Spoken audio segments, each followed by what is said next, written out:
बाबा ग्वाल वालों को लेकर के पुनः मथुरा के लिए प्रस्थान कर गए। कृष्ण न पहुंचे उससे पहले भगवान के नंद बाबा ग्वाल वालों को लेकर के चले गए। यमुना बाग में जाकर के शयन करने लगे। आज भगवान जैसे ही मथुरा में प्रवेश करने वाले थे, बीच में ही यमुना महारानी का दर्शन हुआ।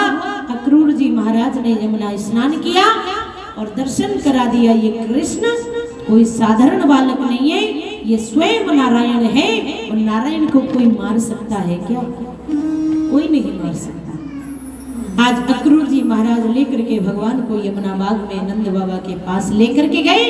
नंद बाबा से पूछ लिया भगवान ने, बाबा मथुरा नगरी बड़े सुंदर सजाई गई है, यदि आपकी आज्ञा हो जाए तो मैं दर्शन करके आ जाऊं। नंद बाबा कहने लगे, कन्हैया तू चला तो जा, लेकिन अकेला मत जाइयो, अपने बड़े भैया बलराम और ग्वाल वालों को साथ में लेकर के जाना। और आज भगवान ने जैसे ही मथुरा में प्रवेश कर दिया, कंस ने पूरे मथुरा में सबको कह दिया कृष्ण बलराम का कोई सम्मान नहीं करेगा। लेकिन कहते ना, जिसका भाव होता है वो सम्मान जरूर करता है। आज जितनी भी मथुरा की नारियां थी, सबने भगवान का दर्शन करके अपने आप को धन्य बना लिया। मथुरा की नारियां पुष्पों की वर्षा भगवान के ऊपर करने लगी। और भगवान चलते चलते जैसे ही आगे बढ़ने वाले थे, ग्वाल वालों ने कहा, कन्हैया एक बात बता, तूने तो सुंदर सुंदर वस्त्र धारण किए हैं, आभूषण धारण किए हैं, और देख लाला हम तो गांव के गवार जैसे लग रहे हैं, क्या हमारे वस्त्रों की व्यवस्था तू नहीं करेगा? मानो भगवान दौड़ करके जो राजा कंस का धोबी था उसके समक्ष गए और जाकर के कहा, मामा जी जय श्री कृष्णा, मैं कृष्ण राजा कंस का भांजा आपको प्रणाम करता हूँ। मामा जी ये जो वस्त्र आप धुलते हो इन्हें हमें दे दो। वो धोबी बोल पड़ा, जानते हो ये किसके वस्त्र हैं? राजा कंस के वस्त्र हैं, और तुम गांव के गवार जो 6-6 महीने तक नहीं नहाते हो। एक सखा ने कहा, देख ले लाला, तेरे होते हुए ये हमें गवार कह रहा है।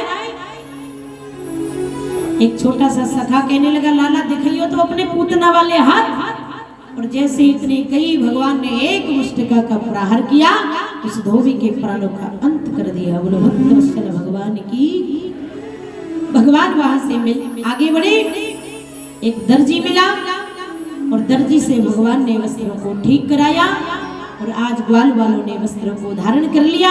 रास्ते में जब चलने लगे, ऐसा कहते हैं सुदामा नाम का माली मिला, जो भगवान को पुष्पमाला अर्पित की, ग्वाल वालों को पुष्पमाला अर्पित की। भगवान भक्ति का वरदान देकर के वहां से आगे बढ़ गए।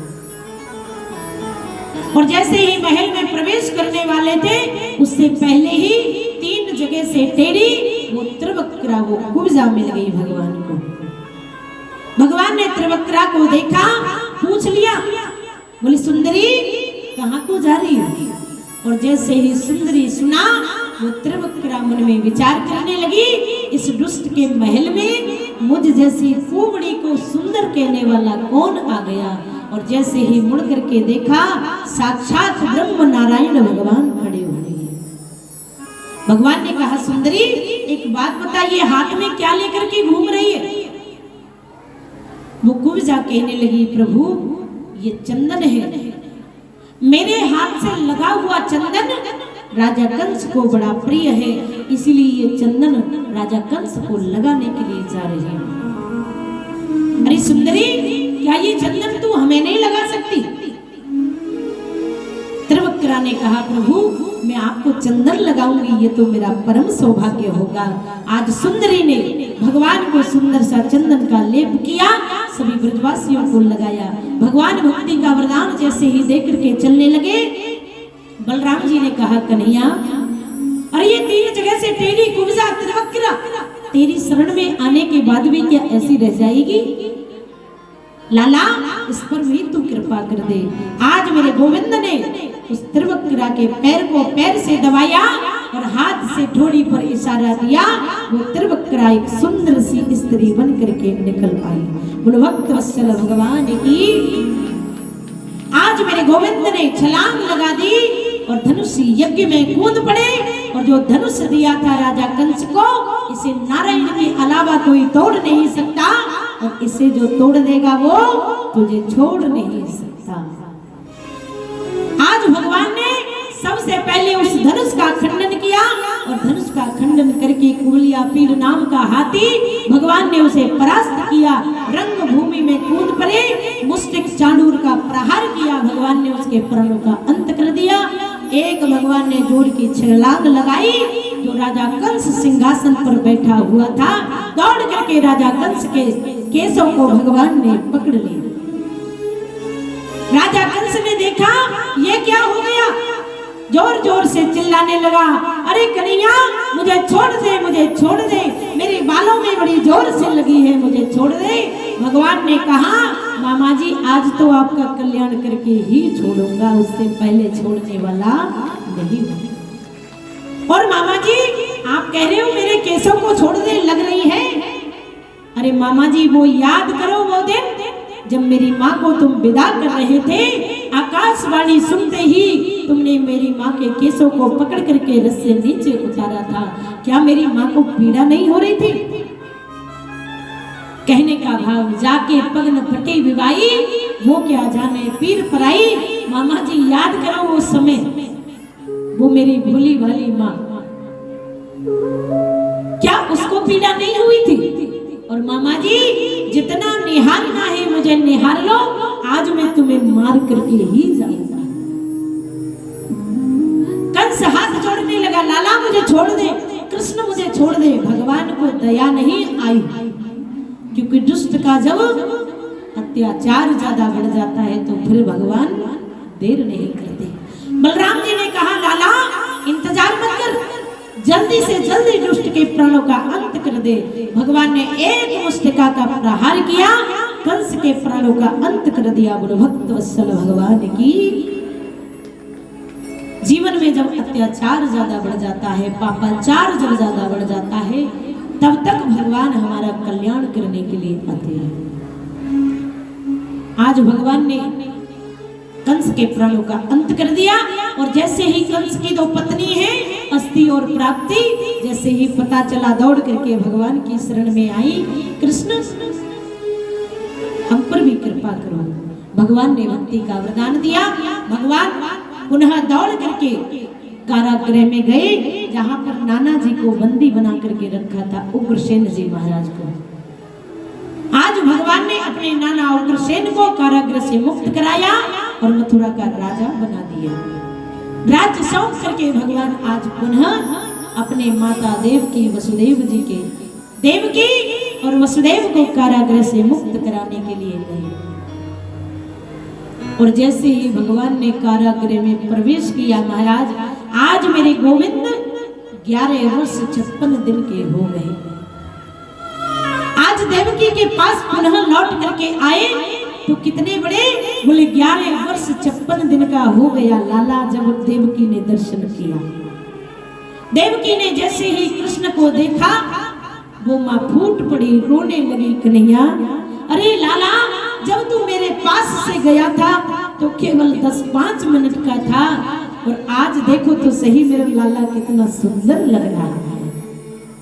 वो माँ कृष्ण को बार बार हृदय से लगाने लगी, बार बार कन्हैया को चूमने लगी। कन्हैया लाला मैंने तुझे कोई लाड़ प्यार नहीं दिया, मैं कितनी अभागी माँ हूँ कि मैं कन्हैया को अपना स्तनपान भी न करा पाई, मैं कितनी बड़ी अभागी हूँ। भगवान ने कहा माँ तुम चिंता मत करो, अब तुम्हें सुख देने के लिए मैं आया हूँ। भगवान अपनी माँ को कारागृह से मुक्त करा के पुनः लेकर के प्रेम के साथ मथुरा में रहने लगे। और जैसे ही रात्रि काल भई, महाराज देवकी ने मन में विचार किया लाला कब का आया है, भूखा होगा, इसलिए देवकी ने सुंदर सुंदर भोग बनाए और भोग बना करके कृष्ण के समक्ष लेकर के आई। कन्हैया ले भोजन कर ले। और जैसे ही कन्हैया ने भोजन की थाली को देखा, देखते ही भोजन की थाली में वो आज माखन मिश्री नजर आ गया। और जैसे ही माखन मिश्री को कन्हैया ने देखा, आज कन्हैया जोर जोर से रोने लगा। आज वो यशोदा मैया की याद आ गई, क्योंकि यशोदा ही तो मुझे माखन खिलाती थी। आज कृष्ण भगवान फूट फूट करके रोने लगे। और जैसे ही भगवान रोने लगे, देवकी घबरा गई, दौड़ करके वसुदेव जी के पास गई। स्वामी, मैं लाला के स्वभाव से परिचित नहीं हूँ, मैं तो भोजन की थाली लेकर के गई, कन्हैया तो रोने लगा। वसुदेव जी ने कहा, देवी, कन्हैया के स्वभाव से परिचित तो मैं भी नहीं हूँ, करूँ तो करूँ क्या। इतने में ही महाराज उद्धव जी महाराज का आगमन हो गया। वसुदेव जी ने कहा, पुत्र उद्धव, जाओ तो देखो कन्हैया को कोई कष्ट है क्या, कोई परेशानी है क्या। और जैसे ही उद्धव जी गए कृष्ण भगवान को मिलने के लिए, तो आज भगवान बैठे बैठे रो रहे हैं। उद्धव जी ने कहा, कृष्ण, क्या कोई बात है, क्या कोई परेशानी है। आज भगवान बोल पड़े, उद्धव, उधो मोहि ब्रज विसरत नाही। क्या कहा, उधो मोहि ब्रज विसरत नाही। हंस सुता को सुंदर कलवर और कुंजन की छाए। उधो मोहि ब्रज विसरत नाही। उधो वो ब्रज, वो कुंजों की छाया, वो यशोदा मैया का लाड प्यार दुलार, मैं उसे भूल कर भी नहीं भूल पा रहा। उद्धव, मुझे यशोदा मैया की बहुत याद आ रही है। अरे उद्धव, वो ब्रज की गोपांगनाएं, ब्रज की गोपियां, लाला मुझे कितना प्रेम करती थी वो, और मैं कितना बड़ा अभागा कि ब्रज की गोपियों को छोड़ करके मथुरा में पड़ा। उद्धव, मुझे नंद बाबा की याद आ रही है, यशोदा मैया की याद आ रही है। अब उद्धव तो ज्ञानी है महाराज, प्रेम की भाषा को क्या समझेंगे। उद्धव ने कहा, कृष्ण, इसमें रोने की क्या बात है। अरे यशोदानंद बाबा गोपियों की याद आ रही है, तो कितनी दूर है, जाकर के जाओ, मिले आना। भगवान कहने लगे, मैं जाना नहीं चाहता, यदि तुम मेरी कोई सहायता कर सकते हो तो कर दो। उद्धव जी ने कहा, क्या बात है, क्या सहायता कर सकता हूँ। बोले, मेरा समाचार लेकर के तुम मथुरा चले जाओ, मेरा समाचार लेकर के वृंदावन ब्रज की गोपियों को दे करके आओ। उद्धव जी ने कहा, कृष्ण, मैं चला तो जाऊंगा, लेकिन ध्यान रहे मैं ज्यादा देर वहां नहीं रुकूंगा, पुनः लौट करके आ जाऊंगा। उद्धव जी ने कहा, मैं लौट करके आ जाऊंगा। भगवान कहने लगे, उद्धव, पहले जाकर के तो देखो, लौटना तो बाद की बात है।